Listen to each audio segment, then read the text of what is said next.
Across the country, gas prices are continuing to drop. The national average is $3.81, down 10 cents from last week, according to AAA. The North Carolina average is 11 cents lower. Gas here is averaging $3.78 per gallon. With gas prices continuing to decrease, it's even easier to keep more money in your pocket. Here's this week's Pump Patrol. The Shell and Citgo stations on South Church Street have the cheapest gas around town. Regular costs $3.71 at both stations. The Marathon on Haggard is slightly more expensive. A gallon of gas costs $3.74. The Kangaroo on Haggard also has regular for the same price. Today was sunny and warm, but as the week continues, temperatures will be heating up. Here's your Phoenix 5-day forecast. Tomorrow will be warmer with temperatures reaching 85, but there's a chance for thunderstorms. Wednesday will also be 85 with a chance of rain. Temperatures really start climbing on Thursday, Friday, and Saturday, hitting the upper 80s and reaching even into the 90s. All 3 days promise to be sunny for perfect summer weather. A softball game on campus this weekend featured some different players. The game was hosted by Team Hero, an organization on campus that supports military men and women and raised money for disabled veterans. Monica Yantosh covered the second annual game and met with one of the veterans who is supported by Team Hero. Didn't want to socialize, didn't want to go out in public, having a hard time communicating with family members, communicating with my wife, communicating with my son. Very hard, very difficult. 3 tours in Iraq left Jim Stanek with a traumatic brain injury and chronic severe post-traumatic stress disorder, and his transition back to the States wasn't easy. I had an empty tool bag, and I needed to put tools in there to help me get through civilian life. He was on medication and went to therapy, but still struggled to live a normal life, until he found Sarge. We're called man's best friend for a reason since the beginning of time. I'm talking about you. Sarge helped Stanek navigate life. With Sarge is not hell. It's like hell light. I've still got my issues with crowds, but Sarge helps me navigate those. I still have issues with my TBI. Sarge can assist with those. Stanek's wife rescued Sarge from the side of a highway, and at first, Sarge was a pet. That's when Stanek and his wife created Paws and Stripes, an organization that pairs dogs with servicemen who have PTSD. Has trainers contracted through our program who have service dogs themselves for their disabilities and found a way that we can train rescue dogs. Stanek and his service dog Sarge came to campus this weekend to play in a charity softball game organized by Elon's Team Hero. And Stanek is thankful for Team Hero's help and thinks that everyone can learn a lesson from this weekend's game. Everybody, in my opinion, in the country needs, give me an action, give me something to do, and I can do that. Team Hero is in action. Monica Yantosh, Phoenix 14 News. Team Hero has raised more than $2,000 for Paws and Stripes. Still to come. This weekend was perfect weather for baseball. Find out how the team did after the break. One club sport spends more time in the stables than on the field. We'll introduce you to the equestrian team next.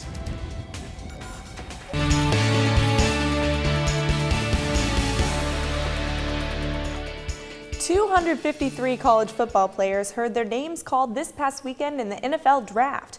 Elon's offensive lineman Rodney Atkins was not one of the 253 selected, but he will still get a shot at the NFL. Atkins signed an undrafted free agent contract with the Detroit Lions, becoming the 4th Phoenix player in the past 3 years to sign with an NFL team. Atkins appeared in 30 games for the Phoenix, making 18 starts. You can't have teamwork without the word team, and as Eric Hauptman found out, one club sport relies on some unusual teammates. This past weekend, 5 girls on Elon's equestrian team showcased their riding skills in Greensboro. I was there to catch the action and found out why riding means so much to them. It was the first thing I joined, and I've been faithful to it ever since, and I was elected president at the end of my sophomore year. Horseback riding has been an important part of Morris's life for 14 years. She showed her passion for the sport on Saturday when her team put their skills to the test. The team was judged on everything from riding posture to jumping. Such a thrill, and the higher it is, the more airtime you get, and it's just like this. Almost like when you're on a roller coaster, your stomach kind of drops and you just have that moment of lift. It's it's so fun. Elon's equestrian team may have spent all day here, but most of their hours go into hard work back at the stables.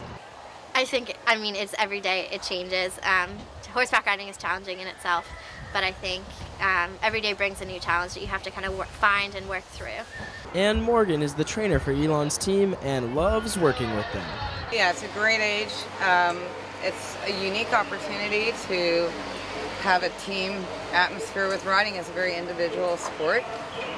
So it's wonderful to have a team that all works together. The competition might be fierce and fun, but there's more to riding than winning. And for Morris, building a relationship with the horse is her favorite part. So I guess my favorite part about horseback riding is the connection you get with the horse, because unlike riding a bike or driving a car, you're working with something that has a personality and it is its own being. So you kind of have to learn how to best cooperate with the horse so you can work as a team. The team had a successful day. Sophomore Courtney Canizares and Yvette Bean were weekend champions in their divisions. The team is done competing for this season and will start competing again in the fall. Back to you guys. This past weekend, the Phoenix baseball team swept the UNCG Spartans in a 3-game series. All games were played at Latham Park. Ryan Kinsella rocketed a 2-run walk-off homer over the left field fence on Sunday to cap a great weekend for the Phoenix. An undefeated weekend boosts their record to 16-8 in conference play. The Frisbee was thrown at Elon this weekend for a Division III tournament. Jimmy Stevenson was there to catch the action and joins us with more. Jimmy? The Elon team, which goes by the name Big Fat Bomb, didn't have a successful time in the tournament. But the future still looks bright for this young team. Ultimate Frisbee has been a club sport for a while, but this year, things are a little different. The men's and women's teams are separate, and that gives each team their own budget. And when they see us doing things like that, community service activities, traveling to tournaments, those are the kind of things we get points for, and those are the sort of things that are going to, help guarantee us a greater budget in the future. In order to keep and increase their budget, the team needs to continually show Campus Rec they're involved with the community by doing things like teaching local elementary students how to toss a Frisbee. It means more time spent together with teammates, but that's one thing these guys don't mind. We have a guy in a Vital Signs, which is one of the a cappella groups, and whenever he performs, we get, a lot of the team members going out there and watching him. This year marks the first year that the Big Fat Bomb hosted the Atlantic Coast Regional Competition. Over this past weekend, 7 teams competed here at the intramural fields. It takes winning at regionals, I can tell you that much. Cox was hoping his team would win this regional competition and continue on to nationals. Elon lost, ending their season. But the defeat didn't dampen their spirits as the team pretended to celebrate the birthday of one of their seniors. And Cox is already looking forward to next year. I think this team has so much potential in the future, and I'm really excited to see what comes out of this team even after I'm gone. So, Wake Forest defeated St. Mary's in the championship this weekend, giving Wake the bid to the Division III National Tournament. Back to you guys.